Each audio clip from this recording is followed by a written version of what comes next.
မြန်တာဆိုရွာလေးမှာဒီလက်ပြုစီရွာလေးဖွင့်နေတာ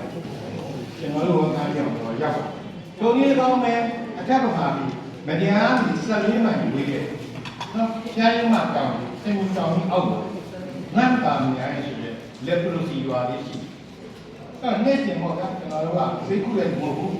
ဒါပေမဲ့သူတို့မိဘဘိုးဝါးအားလုံးက outsider ဆိုတဲ့လူလောကကြီးဒီစွန့်ပစ်ခြင်းခံဥမာဆိုကြပါ TV ဖြစ်တဲ့လူဟာ TV စေးတောက်ပြီးလူတိုင်းဝိုင်းနေမှာလူလူကမှဝင်ထိုင်လို့ရတယ်။နောက်ဆုံးအိတ်ဆိုင်ကြီးဖြစ်တဲ့ဒီဝိုင်းမှာဝင်ထိုင်လို့ရတယ်။တို့တော့လက်ပရိုစီသားသမီးကြီးကြတော့ဘုရားရှင်မျိုးတော့မဘူးอ่ะဘုရားလူကြီးကတောင်းတယ်။ဒီနေ့ညဆိုင်တော့ဝေးရောတယ်။ကျွန်တော်ကြုံတိုင်းပြောရတယ်နော်။ရုပ်ရှင်မှာပါနေတဲ့နော်ရှင်ရအာဂရုပ်အားငယ်တဲ့လူဒန်းစားပေါ်မှာဘယ်တော့မှမလျော်ပါနဲ့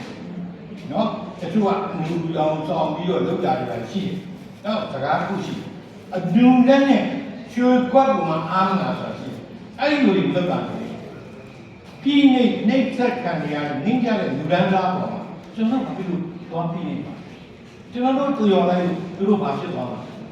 လူတွေပြက်လုံးဖြစ်ဖို့အတွက်လူလန်းစားပြက်ကိုစော်ကားတာအမှန်တရားကိုဒါကျွန်တော်တို့သိကြအဲ့ဒီနဲ့တော့ဟိုရောက်သွားတဲ့ခါမှာသမ်းမြေအောင်လို့ကျွန်တော်တို့အောင်ဝေးလို့ပေါ့ဗျာအားလုံးကလေးတွေစာသင်ပေးတယ်နော်ကိုကြီးနိုင်ကကိုကြီးပေးတယ်ကျွန်တော်တို့ကသိကူးတဲ့ဆရာဝန်တွေမဟုတ်ဘူးသူတို့ reaction သူတို့ရဲ့သိငယ်နေတဲ့စိတ်ဓာတ်ကိုပြန်လဲထူအောင်လူတော်လေးကိုဝင်ဖို့